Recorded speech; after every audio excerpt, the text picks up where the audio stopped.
Le benga laïmolo, riz à l'haricot, est un plat emblématique de l'Afrique cuisiné à base d'haricots à œufs noirs, chaque pays le déclinant à sa façon et à son goût. Au Togo et au Ghana, ce plat traditionnel est connu pour sa sauce frite et épicée que nous allons cuisiner. Pour l'haricot au riz, dans une casserole, j'ai mis de l'eau, des tiges de sorgho, du sel, puis j'ai porté à ébullition. Ensuite, j'ai rajouté mes haricots. Lorsque les haricots sont presque cuits, je rajoute mon riz, un peu d'huile, je mélange et je laisse cuire à feu très doux.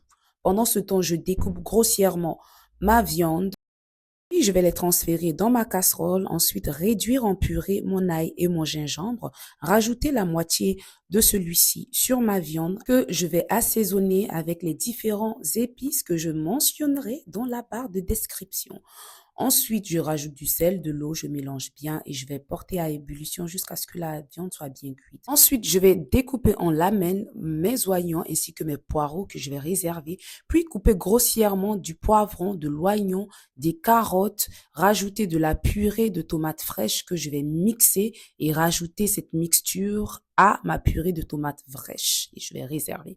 Ensuite, je vais retirer les morceaux de viande cuite, réserver le jus, puis frire mes morceaux de viande. Après les avoir retirés et réservés, je vais mettre dans mon huile mes oignons ainsi que mes poireaux, de la pâte de tomate concentrée ainsi que ma purée de tomates bien mélangée. Je rajoute le restant de ma purée ail gingembre ainsi que le jus de cuisson de la viande. Je réajuste mon assaisonnement, je mélange et rajoute ma friture de viande. Puis, je vais laisser cuire jusqu'à ce que j'entrevoie de l'huile au-dessus. En ce moment, je viens rajouter mes œufs durs, rajouter un peu de piment. Monsieur était très précis, il voulait pas attendre. Voilà.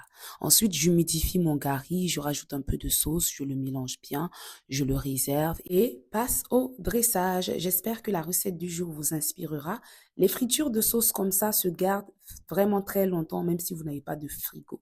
Merci de liker, de partager la vidéo. Sur ce, à bientôt.